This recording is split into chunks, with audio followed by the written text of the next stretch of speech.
Hello, this is Astrologer Dawn here. You can find out more about me, my services at astrologerdawn.com. Also, if you're thinking about taking my Tarot 101 class, where I teach you how to read the tarot cards in 5 weeks, then check out my astrologerdawn.com page as well, and you'll find information about the tarot class.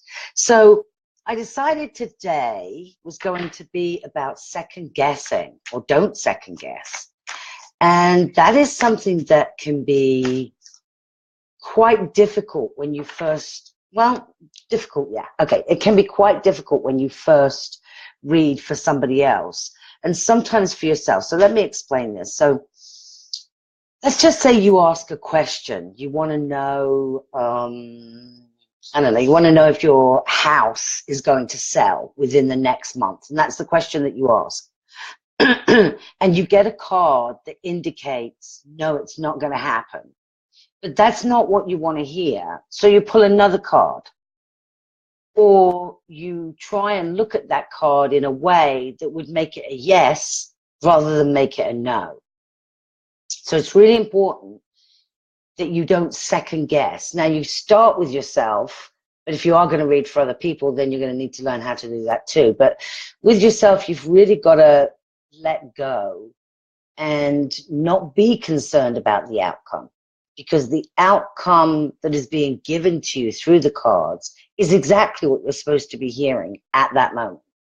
So the best way to handle that is to really notice whether you go from your looking at the card to your head, or there's a thought that comes along with it. So I'm going to make something up. I'm going to use an example. Okay, so let's just say I asked the question about a house being sold, and I got the completion card. So obviously I'd want the house to be sold, and so the completion card would usually indicate, remember, if it's with a lot of other cards, it can be something different. But it would usually indicate something's coming to an end. And so if you're selling a house, buying a house, that whole process eventually comes to an end.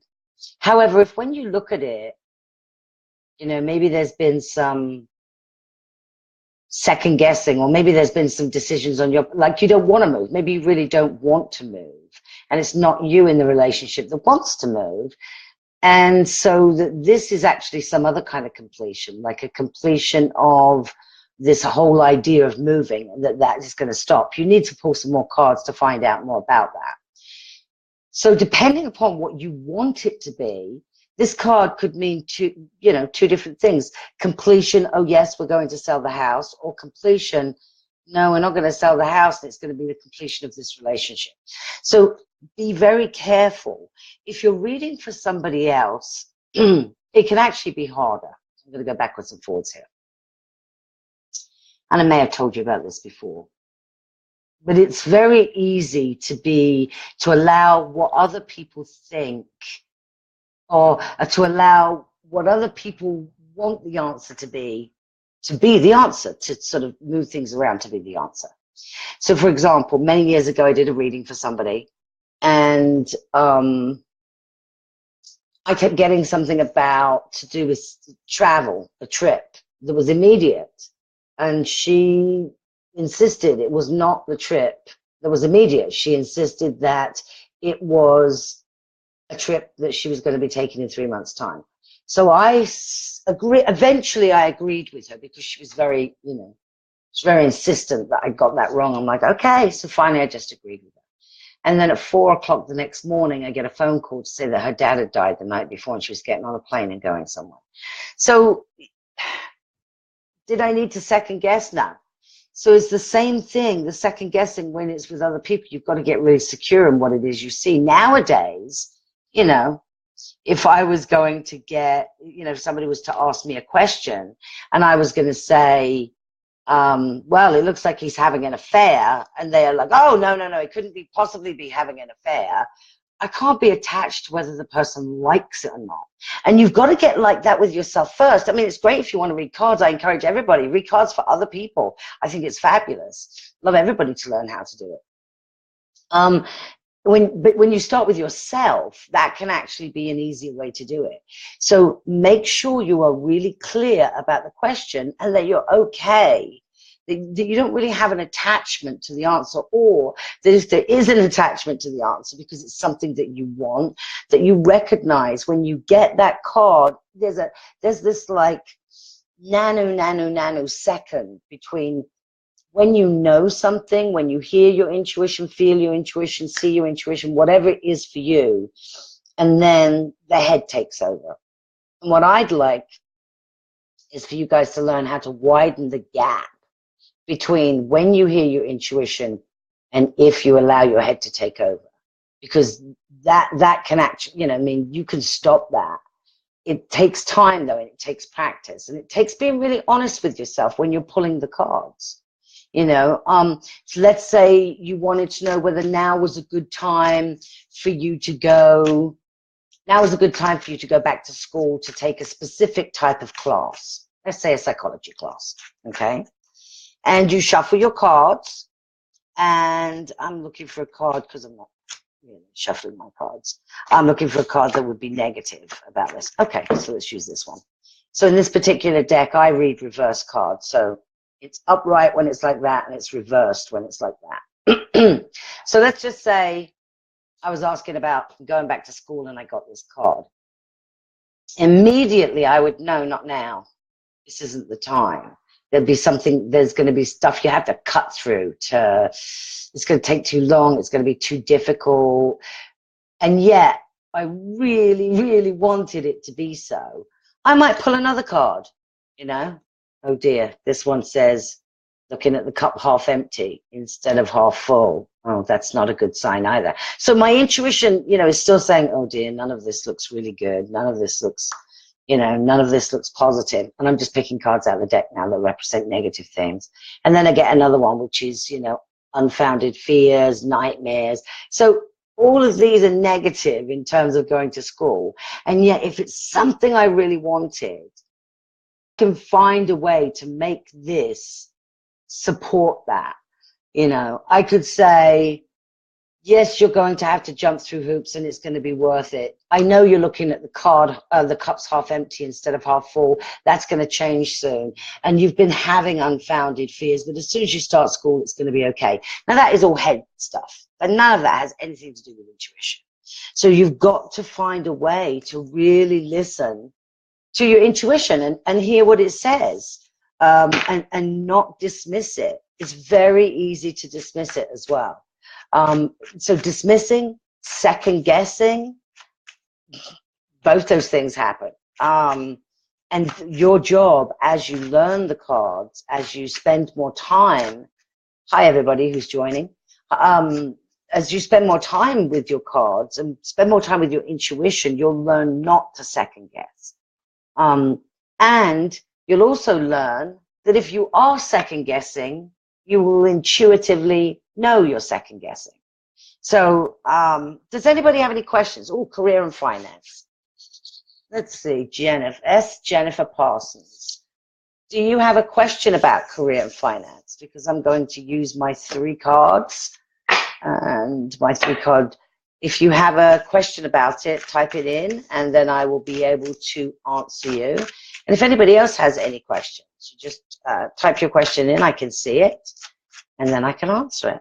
And it's not difficult, so, you know, maybe you don't type as fast as I do. But I'll wait and see if there's a question. If there is a question that comes up, I would love to hear it, and then I can respond with cards and see if I can also give you a really, you know, a really thoughtful yet honest card reading. So you want to change. I don't know what you want to change. Do you want to change your career? You want to change it? I'm going to go with you want to change your career. So I'm going to use different cards. So I would ask the question. I'll answer that in a minute, Catalina. So you want to change. career and finance. When you're doing what you love, the money comes. So you got to focus on the career piece. Okay, so career, let's have a look. And this is for Jennifer. This is about your career. Okay, so I'm pulling 3 cards, and I will show them to you. First is that you're looking for some kind of peace and serenity in what it is that you do. You've got some ideas, because this is the ideas card, the ace here. You've got some ideas about what would bring you peace and serenity. You also know what it is that you would love to do, yet you're so hooked into the money piece of it, believing you can't do what it is that you want to do, that you can't attain this when this is really what you want, which is the peace and the serenity and the love, doing what you love, having great ideas so that it keeps you moving forward. Now, for those of you who are watching this, Jennifer might say, oh, no, that's not it. Well, that's okay. She can say that. I'm not going to second guess myself. I'm just going to say that there'll be some truth in what it is, and it'll be up to her to sort of look at that. So second guessing. Let's have a look. I would like to know, will I move for my career? So some of this, you're going to have to realize that I'm also a coach. And as a coach, I'm going to ask the question, Rainey, will I move for my career? Do you want to move for your career? It's the other way around. You have to learn how to make it the other way around. That if there is a career that you want and it requires that you move, that you will do that, instead of otherwise, what are you waiting on? Like, what are you waiting for? Because if you're waiting to win the lottery, if you're waiting to have enough money, that's like people who say, oh, when I have enough money, I'll have children. It never happens, because you never have enough money for children. So, you really have to go after what it is that you love, and you're just going to have to put the money aside for now. Melissa, 2 18-year-old semi-adults are like that. Yeah, when they're our kids, we call them semi-adults when we get to that stage, don't they? Both seem to have hit a rough spot. How can we help? That's really easy. I don't need the cards for that. The answer to that is, Melissa, how about you ask them what they need?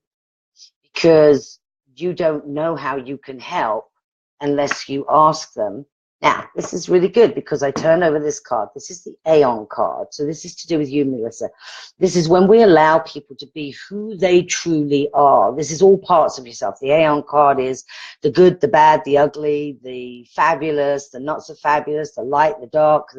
It's all of you. This is putting all of your being into something.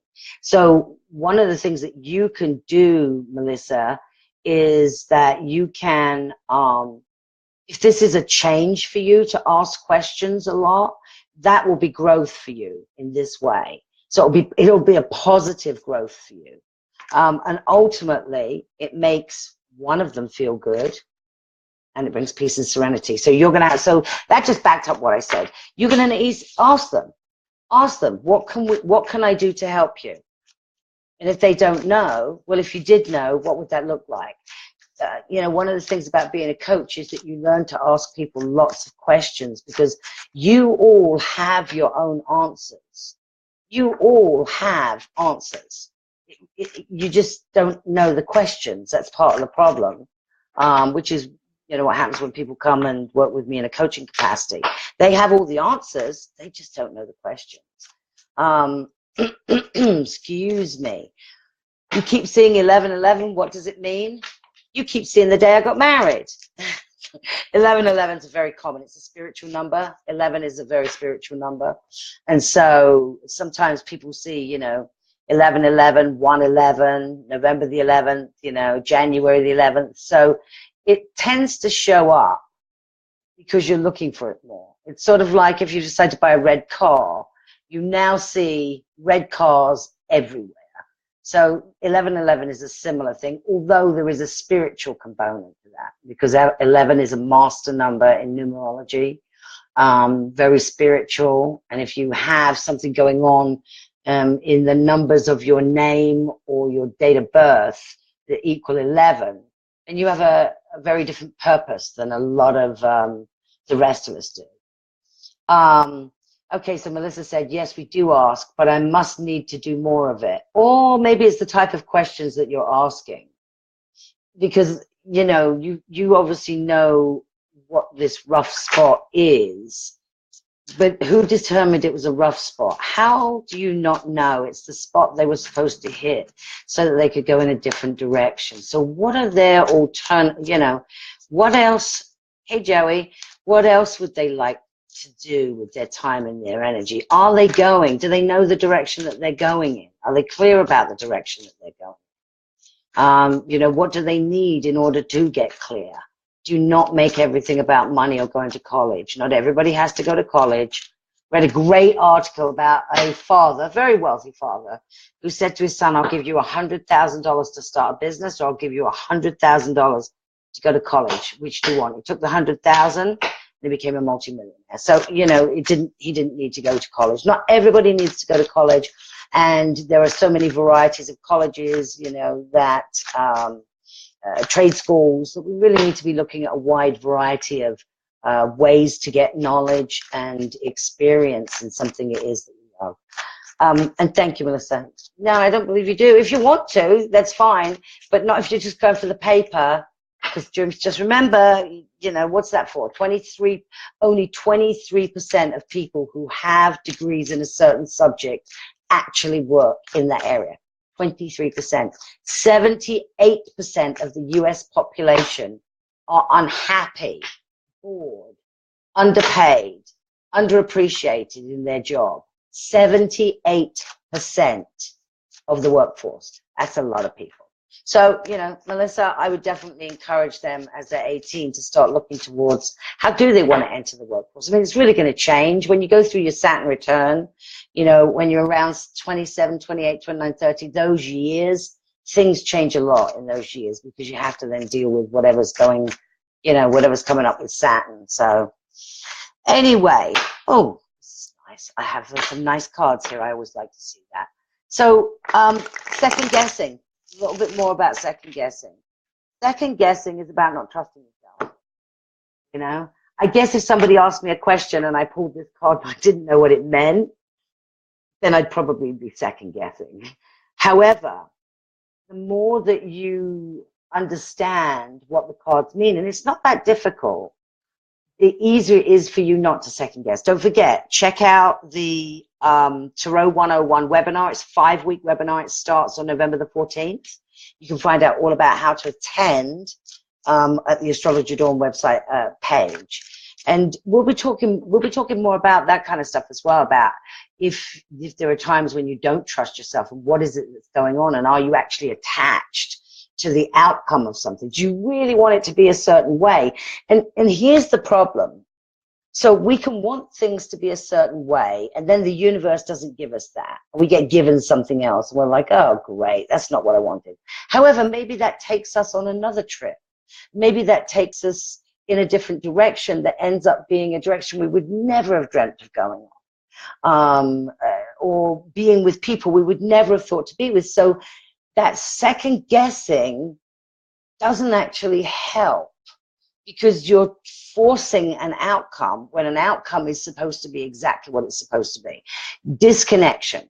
I remember going on a radio show once in the Midwest, and the program director came on, and he didn't believe in anything I did. And this is before I had the idea to say, wow, how long have you been studying it? And for him to say never, and I'd say, well, how do you get your beliefs then? So anyway, he didn't believe in what I was doing, so I gave him a quick reading, and I told him his wife was having an affair and that she would be leaving him with the children probably within the next 4 months, and he couldn't stop laughing.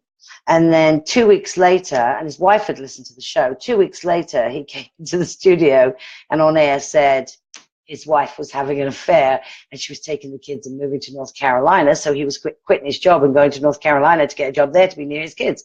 And it's like, when he said to me off the air before this happened, oh no, you're wrong, and I'm like, okay, I just agree. See, when you do that and you stop the fighting, you don't have to second guess. I was okay with that. because I don't know the timing. We don't always know the timing of everything. So maybe his wife wasn't having an affair at that moment or leaving him at that moment. But I was definitely picking up there was something going on around that. You've got to be comfortable with that. You know, if I look at my own cards, which you can do, but you've got to be really objective. You know, and it can be tough, which is why you got to know the meanings of the cards inside and out before you do that. You know, because for me, if I wanted something to happen and I lay a card down, let's say I wanted to go to Europe, you know, and I got this card, I might go, well, there's stagnation in the air. I don't have a time set yet. I don't know when it's going to be. Is it going to be next year? Is it going to, you know, you're procrastinating about this going to England. Are you going to take the family? You know, but I could see this in a lot of different ways based on what I want the outcome to be. So, you know, you've got to be very careful about second guessing. Okay, so you want to move to the US. Would this be a good time? I guess that depends on what your religion is based on the current administration's beliefs about immigration. So unless you're a Canadian, and then I have no idea why you'd want to come here, or an Australian or New Zealander, again, I'd have no idea why you'd want to come here. I can only assume you're living in a worse place than the USA. So a good time to move is when you get approved for a green card. But in the meantime, you're going to have to go talk to somebody. You've got the Hermit card here, so you don't have all the information that you need in order to get here. And there's somebody that's wiser than you that has more information. So really, you've got to go do some more research. It's not, the timing will come when you finish the research, when you've got all the answers, and then you'll go, oh yeah, that's the right time. So, anyway, I need to get back to watching Line of Duty. I'm starting from the beginning, great British series. And I'm on nearly the last episode, so exciting. But I need to go back to watching it now. It's been wonderful to interact with you. I'm getting used to this now. Turn the phone off today, turn the landline off today, turn the cell phone off today. Got plugged in before, knew my topic. My third day, I'm doing quite well now. Okay, this is a poem I absolutely love. And I really want you to listen to it and take it in terms of the fact that, you know, we have to have faith, and it doesn't matter where that faith comes from. It can be God, Buddha, Allah. It doesn't have to be religious. It can be faith in yourself, faith in others, faith in animals. It doesn't matter. But faith is a really important word. And this is by Edward Teller. When you come to the end of all the light you know, and it's time to step into the darkness of the unknown, faith is knowing that one of two things shall happen. Either you'll be given something solid to stand on, or you'll be taught how to fly. Namaste. I will be back tomorrow.